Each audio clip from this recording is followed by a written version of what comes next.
Orchada endi kichkina qaychida ishlaymiz do'stlar. Buni gulga qarab kechda davom etamiz. Pastga shoxga olamiz.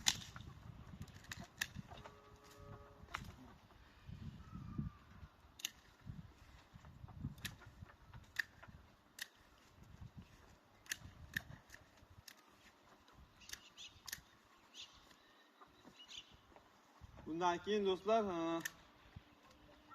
10 yoshli shoptolni kesishdan o'rgatamiz. 10 yoshligini ham kesamiz.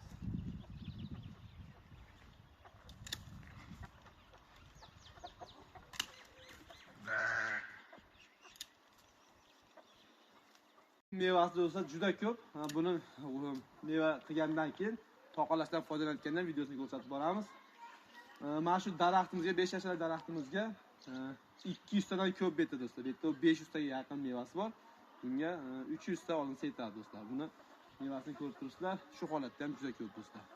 Videoni yoqayotgan bo'lsa like bosib qo'yamiz. Ertagalikka 10 yasharli shoptolimizni abrisiya qilishni yana ko'rsatib boramiz. Sog' bo'linglar, salomat bo'linglar.